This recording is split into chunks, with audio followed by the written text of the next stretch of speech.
and value to Ghana's gold sector. The Ghana Gold Board was first proposed in our 2020 NDC manifesto. Though we did not win that election, we remained firmly committed to its vision. In our 2024 manifesto, we elevated the Gold Board to a flagship policy to stabilize the Ghana cedi, formalize the gold trade, and build foreign exchange buffers. Upon assuming office, one of my earliest appointments was that of Mr. Sami Jemfi as the acting managing director of the Precious Minerals Marketing Company, PMMC, which at the time had a mandate to lead the transformation of that institution into what has now become the Gold Board. Under the leadership of the Minister for Finance, a technical committee was formed to develop the legal and regulatory framework for Gold Board. This committee engaged in nationwide consultation with miners, with traders, with traditional authorities, and civil society, and laid the foundation for the passage of Act 1140, which is today hailed as a world-class piece of legislation. Ghana is Africa's leading gold producer and is number 6 largest producer globally in the world. Yet for far too long, we failed to derive commensurate benefits from this God-given resource. Through Gold Board, we are asserting national sovereignty over our mineral wealth and introducing a paradigm shift from raw extraction to value retention. The Gold Board is designed to oversee, regulate, and participate directly in the gold value chain, from small-scale mining to assaying, to trading, and to export. It now holds exclusive rights to purchase and export all gold produced in Ghana, except that which is produced by the large-scale mining firms. And even there, Gold Board still holds preemptive rights of purchase. Like cocoa, gold will now be consolidated, traded, and exported through a centralized, transparent system, and the results are already speaking for themselves. Since its interim formation in January 2025, the Ghana Gold Board has implemented aggressive reforms, especially in the artisanal and small-scale mining sector.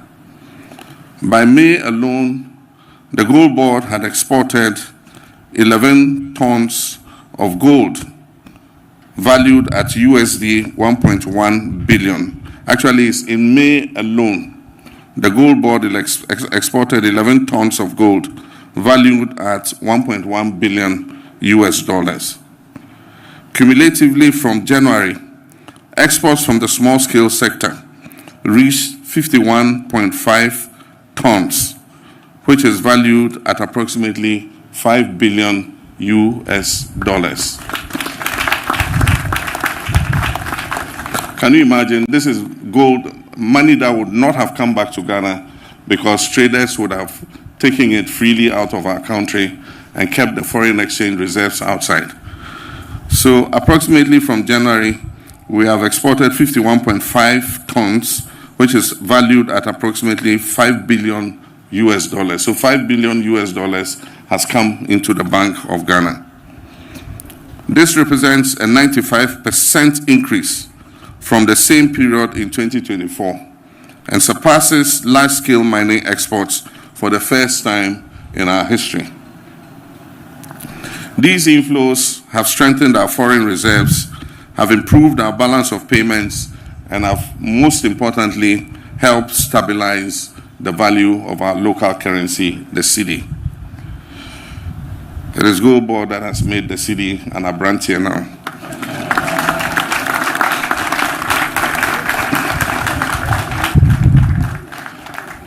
More importantly, this development reaffirms our belief that artisanal miners, when supported and formalized, can be powerful allies of our economic development. And yet challenges remain. There's still rampant gold smuggling and illicit trade in gold.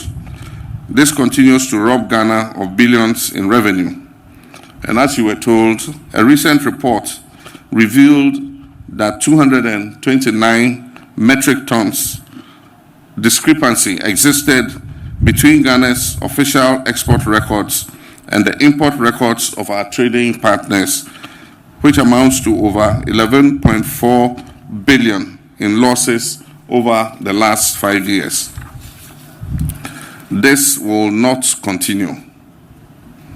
The Ghana Gold Board was established to dismantle the black market economy surrounding the gold sector. And today's inauguration of the Gold Board Task Force signals our readiness to act decisively.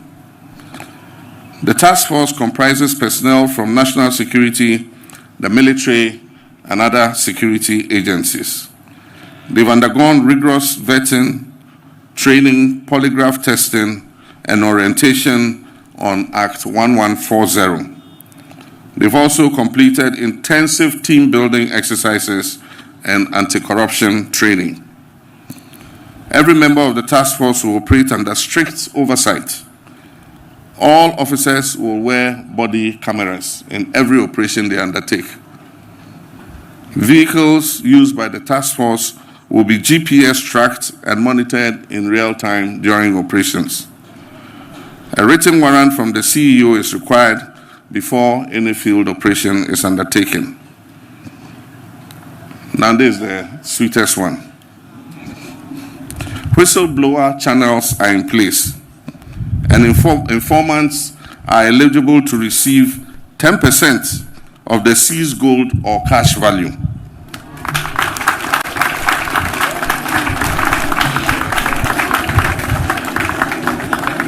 So whistleblowers, get ready.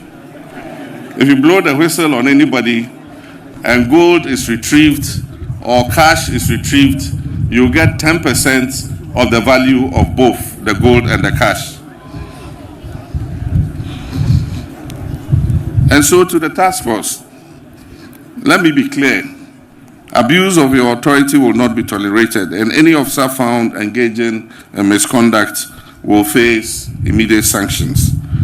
And these could include dismissal, prosecution, and forfeiture of your entitlements. And so let this serve as a warning to all those involved in gold smuggling and the illegal trade. The law is going to be enforced without fear or favor. The Gold Board Act prohibits unlicensed trading and bans foreigners from purchasing gold on the local market. Any breach of this act could lead to a hefty fine of up to 2.4 million Ghana cedis or imprisonment of 5 to 10 years, or both. You can be imprisoned for between 5 to 10 years and still pay the fine. So this is a warning to those involved in the illicit gold trade. However, foreign entities may apply to Gold Board for licenses to offtake gold or invest in refining and value addition. And so our message is simple today. Operate within the law or you face the full consequences of the law.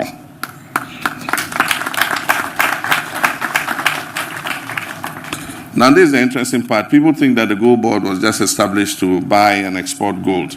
It has other obligations in the gold sector. So beyond foreign exchange and revenue generation, the Gold Board is committed to traceability, environmental sustainability, and responsible sourcing of gold. I've directed the board to immediately implement a nationwide traceability system, ensuring that every gram of gold can be traced back to its verified license and environmentally compliant mine of origin.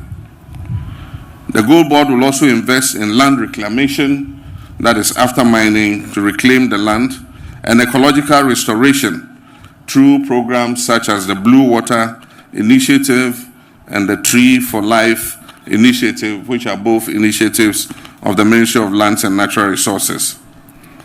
The Gold Board will also actively support geological survey to provide small-scale miners with credible geological data reducing environmental degradation and improving yields.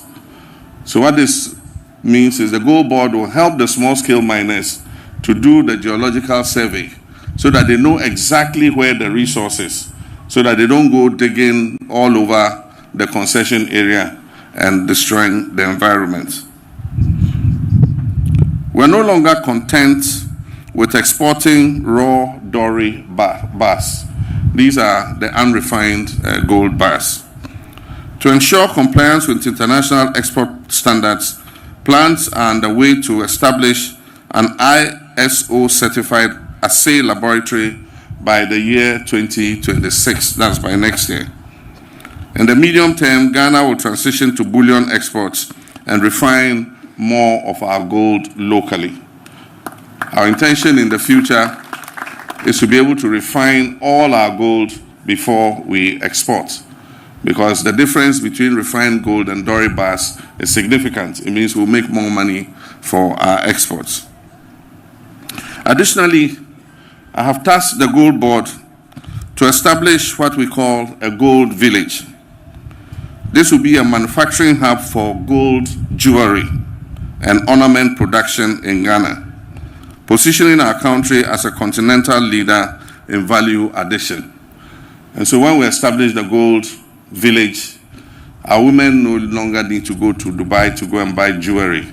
You buy the jewelry here, and you can rather export it to wherever you want to export it.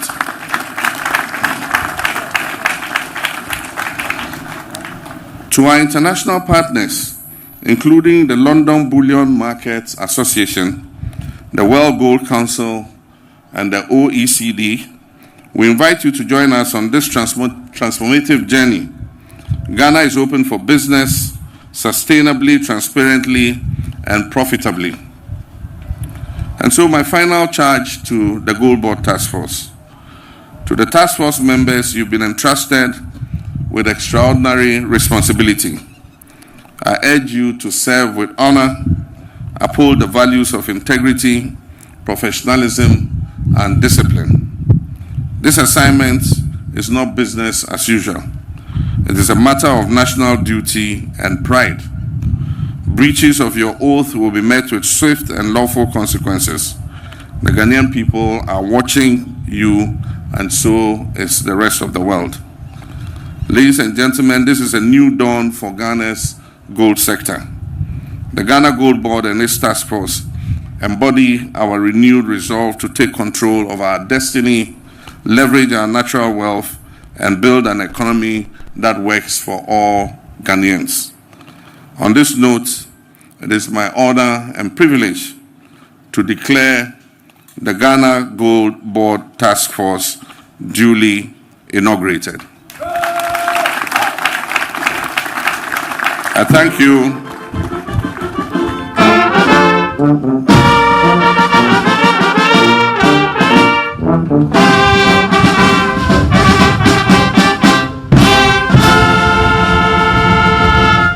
I thank you, and may God bless our homeland, Ghana.